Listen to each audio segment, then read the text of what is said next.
Welcome to Farm Connections with your host, Dan Hoffman. Sometimes we may cringe at the cold weather here in Minnesota, but without it, we wouldn't have one of the best treats at the breakfast table, maple syrup. Let's learn more about how maple syrup is harvested from the folks at Herring Maple Syrup in Waterville, Minnesota. With me in the woods today is Tyler Herring. Tyler, this is really an honor to be visiting with you. Your family does a nice business with maple syrup. Yep. Yeah, the syrup, our family has been in it for many years, ever since 1895. And my great-grandpa did it with my great-grandpa, and my grandpa did it, and it just kept on getting passed down on the years, and it also has grown bigger and bigger as well. We used to be out in the woods with flat pans and buckets only, and now we got diesel-fired evaporators with high-pressure vacuum lines, so it's really developed over the years, big time, more efficient. What do you think Grandpa would say? 120 years ago he started this. What would he say if he saw your operation today? I would say he wouldn't believe what he's seeing, more or less. It's something out of the ordinary. Not many people even know of it or have ever heard of it. And a lot of people out there don't even know what real syrup is. They think they're drinking Aunt Jemima's, and it's real. It's really not. It's just caramel flavoring and caramel coloring and maple flavoring, and that's about it. A little corn syrup.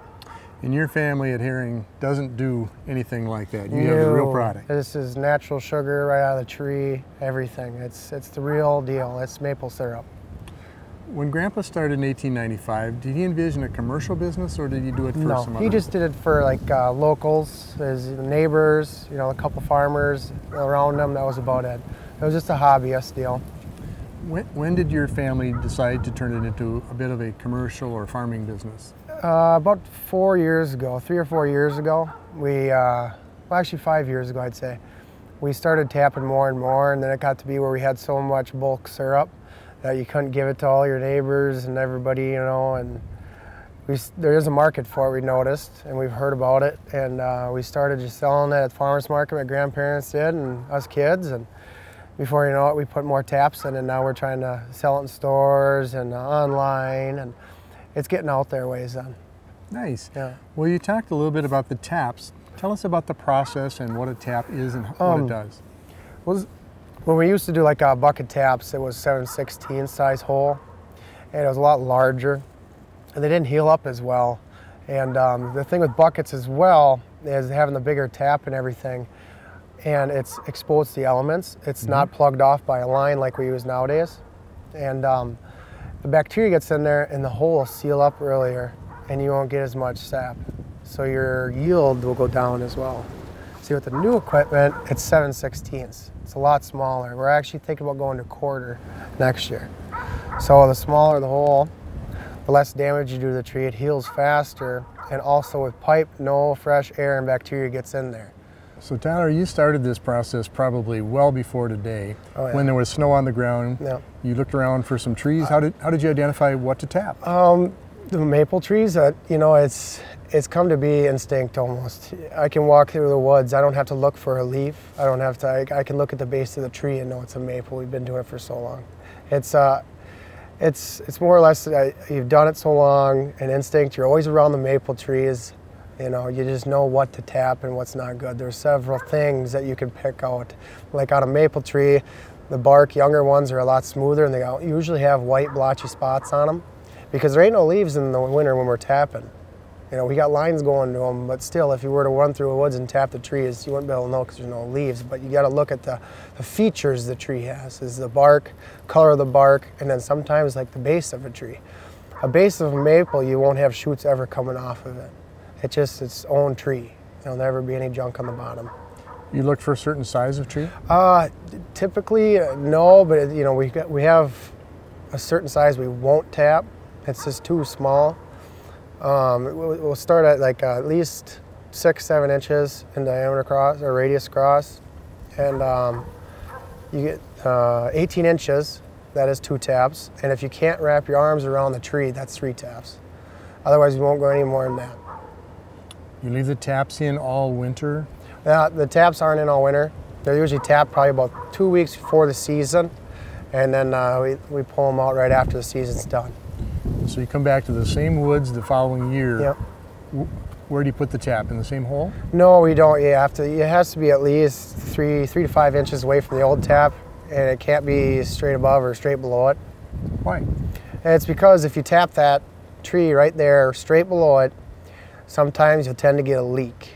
And every time I get a leak from the old hole healing, that brings down my PSI in my pump house. And if I'm not pulling what I need in there, I'll lose so many gallons per hour and it'll hurt my yield. We talk a lot about yield. You really sound like a farmer, which is a great thing. What else affects that yield? Is temperature and weather?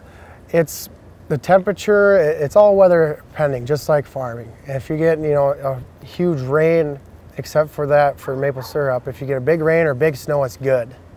If you don't want a big flood when you're farming it either, but there ain't such thing as that out in the woods. The more moisture, the more the merrier. And frost is a big thing. If your frost goes real deep like it did last year, it hurts us because the frost takes so long to come out. See, the frost comes out bottom up. It doesn't come out top down. The more snow you got, that helps. The frost won't go as deep. But when you got a lot of frost, see, like last year, the trees, they didn't even start to run until it got so hot to where my sap spoiled. So you've found a tree, you've tapped it, you've put in a line. Then what happens? I'll tell you how it goes from scratch.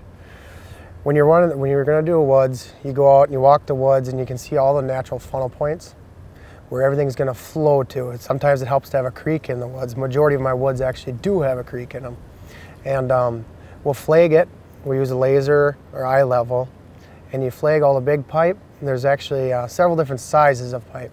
Our 5/16 goes tree to tree, and then from the tree to the pipe going the lateral lines up and down the hills, that's inch lines.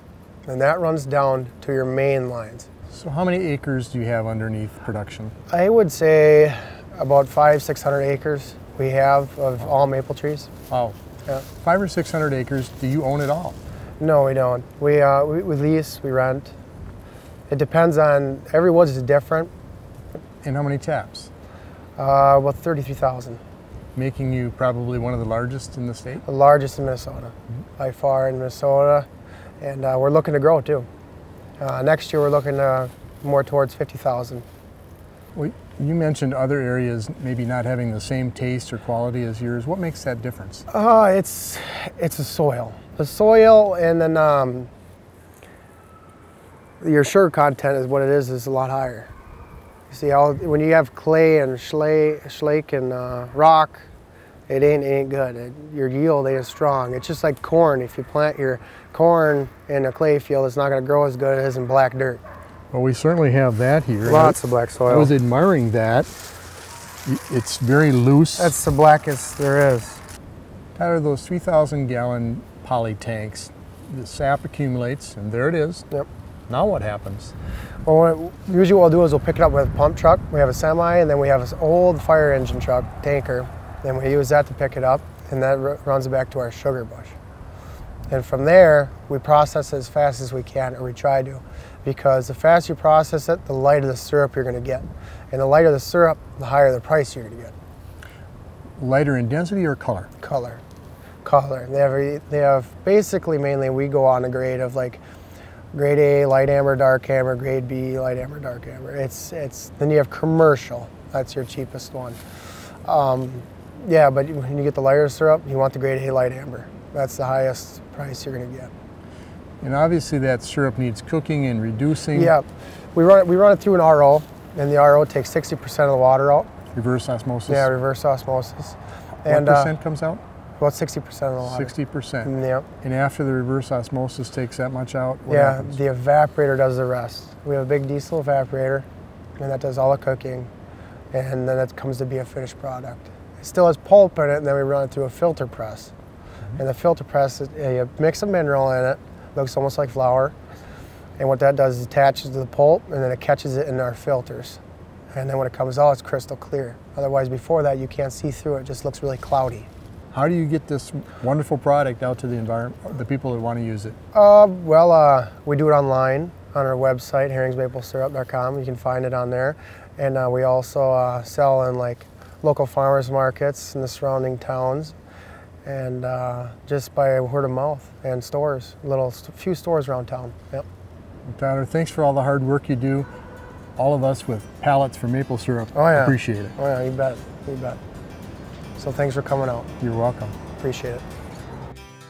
Thanks for watching. I hope you'll join us again on Farm Connections.